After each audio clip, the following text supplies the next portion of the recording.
आप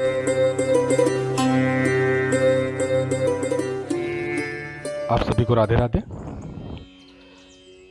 हमने कल के वीडियो में चर्चा करी थी मस्तिष्क रेखा के विषय में, और आज भी हम आगे चर्चा करेंगे कि मस्तिष्क रेखा का और केंद्र और ग्रह भावों में जाके क्या प्रभाव होता है ना। तो आगे चर्चा करते हैं कि अगर मस्तिष्क रेखा का जो उद्गम स्थान है, ये उद्गम स्थान होता है मस्तिष्क रेखा का, यहाँ से मस्तिष्क रेखा निकलती है, ये उसका उद्गम स्थान माना जाता है, और उससे जुड़ी हुई होती है आपकी आयु रेखा, मतलब आपकी जीवन रेखा। ठीक है, ये दोनों रेखा यहाँ से उद्गम स्थान इनका माना जाता है। अब जैसा कि आप देख रहे हैं कि ये मस्तिष्क रेखा अगर चंद्र भाव तक अर्धवृत्ताकार बनाते हुए, मतलब आधा गोला बनाते हुए अगर ये चंद्र भाव तक आ रही है, तो ऐसे व्यक्ति जो होते हैं, ऐसे जो जातक होते हैं, तो उनके जब हाथ को देखा जाता है तो यह अवलोकन किया जाता है कि ऐसे जातक जो होते हैं वो कल्पनाशील स्वभाव के भी होते हैं, है ना। और इसके कारण उनका जो बौद्धिक विकास होता है ना, वो कहीं ना कहीं प्रभावित होता है, क्योंकि वो कल्पना में ज़्यादा जीते हैं, कल्पनाओं के थोड़ा सा स्वप्न में रह सकते हैं, कल्पनाशील होते हैं, भविष्य को लेकर भी कल्पनाशील होते हैं। तो ऐसे जो जातक होते हैं वो कल्पनाशील माने जाते हैं और उनका बौद्धिक विकास थोड़ा सा अवरुद्ध हो जाता है या प्रभावित होता है। अब अगर यही मस्तिष्क रेखा आगे की ओर, मतलब चंद्र भाव को चीरते हुए निकल रही है आगे की ओर, तो ऐसे जो जातक आप देखेंगे वो अत्यधिक, देखना आप, आध्यात्मवाद में उनका ज्यादा रुझान होता है, अत्यधिक आध्यात्मवादी होते हैं वो लोग। हर बातें करेंगे तो आध्यात्म से जुड़ी होंगी, उनका जीवन का मोटिव कह सकते हो या पर्पस कह सकते हो, वो आध्यात्मवाद के इर्द गिर्द ही घूमता है। और थोड़ा सा रूढ़िवाद होते हैं, रूढ़िवाद घोतक कह सकते हो आप ऐसे लोगों को। ठीक है, अब अगर मान के चलिए मस्तिष्क रेखा, ये जो मस्तिष्क रेखा है ये हृदय रेखा की ओर सरकती जाए, ये हृदय रेखा है और ये मस्तिष्क रेखा यहाँ से निकलते हुए थोड़ा सा सरकते हुए, ऐसे सरकते हुए निकल रही है इसके पास से, मस्तिष्क रेखा हृदय रेखा के पास से यूं सरकते हुए निकल रही है आगे की ओर। तो जो ऐसे जातक जो होते हैं ना, तो अगर हम स्वास्थ्य की दृष्टि से देखें तो उनको थोड़ा सा बेहोशी वगैरह के दौरे अधिकतर आने की संभावना रहती है, कि फिट आना जिसको अपन बोलते हैं, है ना। तो ये यहाँ से हम देखने का प्रयास करते हैं, ऐसा ज्योतिष कहता है ना। अब अगर मान के चलिए मस्तिष्क रेखा पर बहुत से लोगों के हाथों में देखा जाता है कि नीला बिंदु हो। अच्छा, मैं आपको ये जो बता रहा हूँ, मैं उन्हीं चीज़ों को बता रहा हूँ जो लोगों के प्रश्न होते हैं अधिकतर, है ना। तो अब अगर मान के चलिए मस्तिष्क रेखा, उस पर नीला बिंदु है, कोई सा ऐसा नीला बिंदु बना हुआ है, का चिन्ह दिखता है या बिंदु है, जो भी है ना, तो ये किस चीज़ का संकेत होता है या इसको क्या माना जाता है।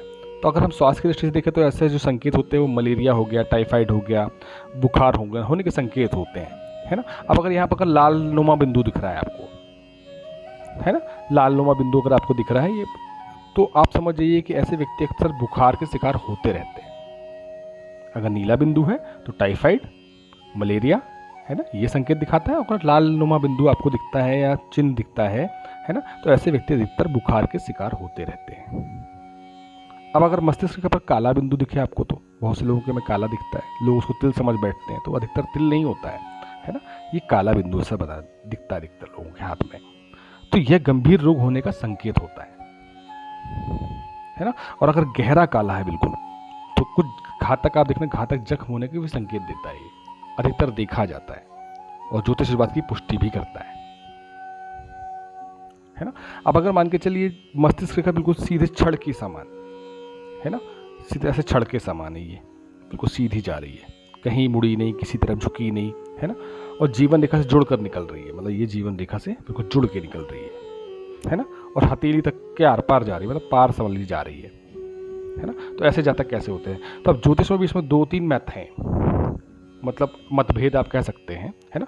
लेकिन अधिकतर ये देखा गया कि ऐसे जो जातक आपको दिखेंगे ना, वो थोड़ा सा स्वार्थी स्वभाव के होते हैं, भौतिकवादी होते हैं, या कह सकते हैं कि हाँ, कुछ उनमें लालच भी होती है। लालच का मतलब ये नहीं कि उनको धन की ही लालच होती है, लालच मतलब किसी भी चीज़ को, स्वार्थ बस कोई भी लालच उनको हो सकती है।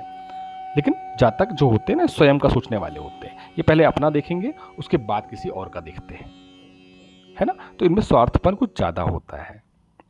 अब अगर मस्तिष्क रेखा मान के चलिए जीवन रेखा से निकल रही है ना, और पास मतलब कुछ देर चल रही है, मतलब पास ज़्यादा, ऐसे समझ लीजिए, आप दिखाता हूँ मैं आपको कि ये जीवन रेखा है, ये जीवन रेखा है और यहाँ से मस्तिष्क रेखा निकल के पास पास कुछ चल रही है, ज़्यादा दूर नहीं, थोड़ा सा आधे में जाके यहाँ पर रुक रही है ना। तो ऐसे जो व्यक्ति होते हैं ना, उनका पूर्ण बौद्धिक विकास नहीं माना जाता, अपने बुद्धि का प्रयोग ज़्यादा नहीं कर पाते वो लोग। अगर थोड़ी धीरे धीरे चल रही है, यहाँ तक आके अटक रही है, तो ऐसे व्यक्तियों का बुद्धि का प्रयोग, क्योंकि मस्तिष्क रेखा का मतलब ही है, मस्तिष्क का मतलब अगर सीधा जुड़ाव करते हैं, सरल भाषा में बोला तो बुद्धिमत्ता का उपयोग करना। तो ऐसे जातक जो है ना, वो बुद्धि का ज़्यादा प्रयोग नहीं कर पाते, उनकी बुद्धि सडनली किसी भी कार्य पर नहीं चल पाती है। तो ये जो है मस्तिष्क रेखा का यह प्रारूप माना जाता है। अब अगर मान के चलिए मस्तिष्क रेखा मंगल भाव के अंदर से निकल रही है, मंगल के पर्वत के अंदर से, मतलब ये जीवन रेखा है, ठीक है। अब ये मस्तिष्क रेखा आपकी यहाँ से निकल रही है, ये यहाँ से, ठीक है, यहाँ से निकल रही है और ऐसे जा रही है। तो इसका क्या मतलब होता है? तो ऐसे जातक का अधिकतर आप देखना, वो थोड़ा सा अधिकतर आपको क्रोधी स्वभाव के दिखेंगे, अधिकतर क्रोधी स्वभाव के होते हैं, अगर मंगल क्षेत्र के अंदर से निकल रही है ये रेखा, तो ऐसा ज्योतिष कहता है। अब अगर यहाँ पे मान के चलिए